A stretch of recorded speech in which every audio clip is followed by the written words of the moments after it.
What we're going to do is we're going to get set up, and I'm going to show you guys how I build those awesome custom coverings for my tanks. Okay, here we go. I'm going to cut the first piece.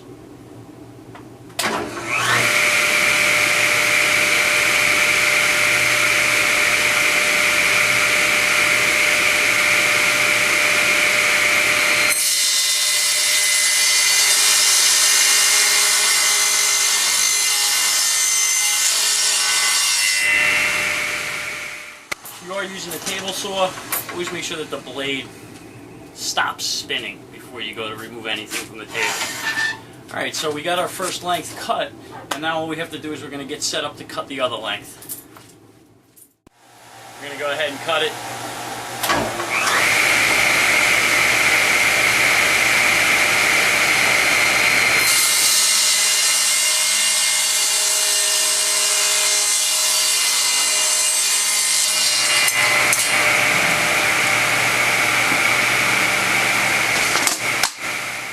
Absolutely perfect on that.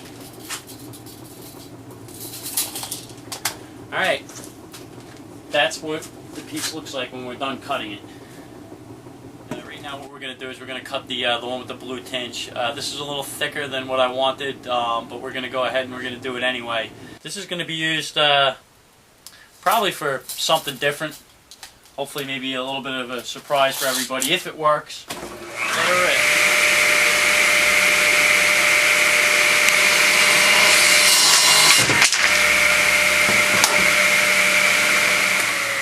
After it's all said and done, I got some extra pieces here that, who knows, maybe I'll use for another top for a smaller tank, and maybe a couple other ideas that I have. So, alright, great. What I'm going to do is I'm going to show you guys how we're going to drill the holes in one of these before I do it on the big piece, just so you guys can get an idea of how I do it.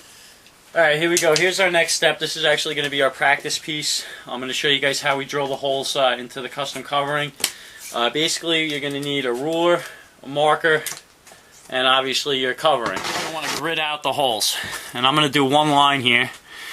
And you don't want to go too close to the edge because when you drill it, it's going to crack. I'm doing this over the plastic because I don't want to mark up the actual glass. Whoops, that one's wrong. See, I made a mistake, so I could put an X through that. You guys can see there, but we got some, here, watch this. There we go. There's our marks. There's the mistake that I made, as you guys can see right there.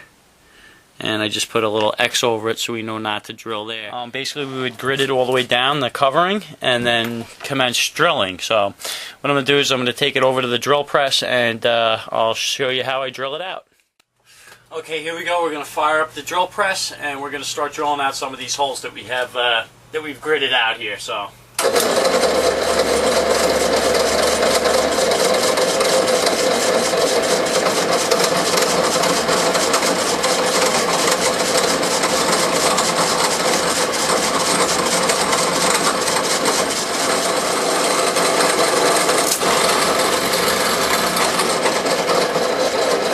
Might have gone a little too quick with that piece there. I might have cracked it.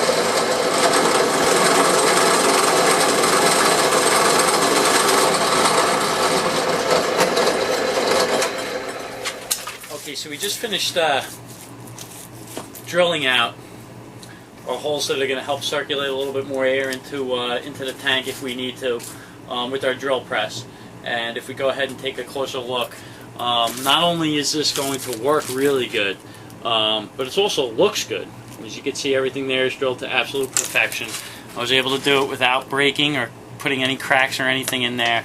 And then basically what we could do is just take a piece of metal, even a knife, and just kind of clean out in the holes to get all the loose pieces out. And you can see there, that's right there. Remember when I said I thought I was going to crack it? Right there you can see, just by going a little bit too quick, I actually did break this, and that's with a drill press. If you are going to try to hand drill this, you will destroy it. I can tell you that right now. So if I had gone any faster, I'd have probably made this crack go all the way up and just ruin the whole piece. So, at any rate, what we're going to do right now, we're just going to go upstairs and I'm going to show you what a finished one looks like. This is Maggie of Southampton Docks tank. She's a Colombian red-tailed boa. Needs pretty decent heat and constant humidity all the time, so this is what the cover looks like when it's finished and drilled out, and you can see how perfectly the holes are and how nice it looks. This cover is actually over 4 years old. This tank used to be comfortably nums, and this was the first covering that I made. And I gotta tell you, it's probably one of the best things that I ever made to go with one of my snake's tanks. It's gonna last me a lifetime. It fits right on top, real easy. And you could still take the top off and on, it doesn't get in the way. It's real easy to clean. Soap, water, Windex, whatever. But the bigger picture is this is going to retain heat and humidity for the snake and basically just create an overall better atmosphere for the snake, which is going to be ultimately better for its survival and its health. Not to mention, all the time it saves me on having to go in there and mist down the floor and stuff like that to make sure that the humidity is up in the tank.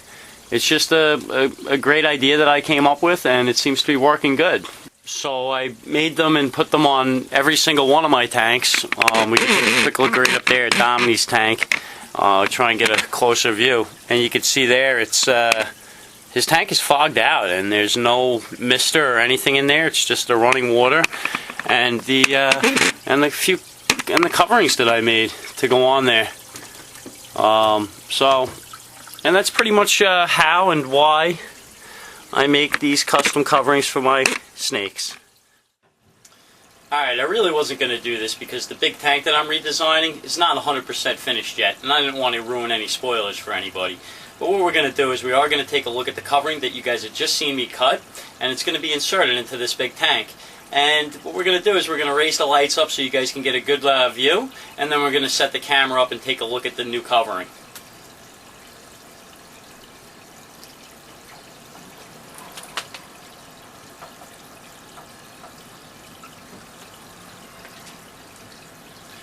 Alright, great. Now let's take a look at the covering. Here it is. And what we've done is we've removed the protective film, and we're going to get the camera set up on a nice overhead view so you guys can see how well this fits inside the tank. Okay, here's the covering. Just gets set inside the tank like this onto these lips, and then we can just slide it over like that. Then what we have is we have a piece of the old screen cover that's going to cover this corner of the tank. And the reason for that is so that we can get our ceramic heat lamp in over top to add more heat without melting the plastic. Now let's get a closer look and see how good this came out. If you ask me, I think it came out absolutely perfect. And what we have, we cut some corners out here so that we can get some wires in. And you can see how nice it fits. I can even slide this out if I need to change the water and such. So it works pretty good. And then I think what we're going to do is somehow attach the screen to this plastic so that the snakes can't get out or get injured or anything like that.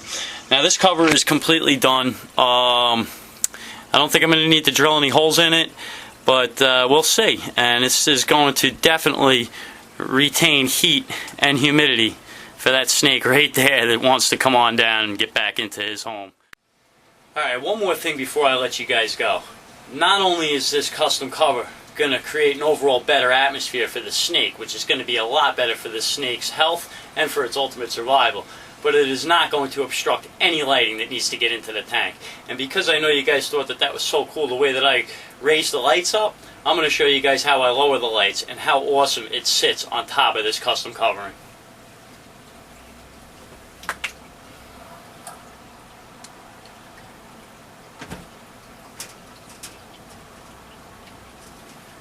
Goes down just like that, and there you have it. Alright guys, that's it for now. I got a lot more coming, so be patient, and I promise to get some good stuff out for you guys.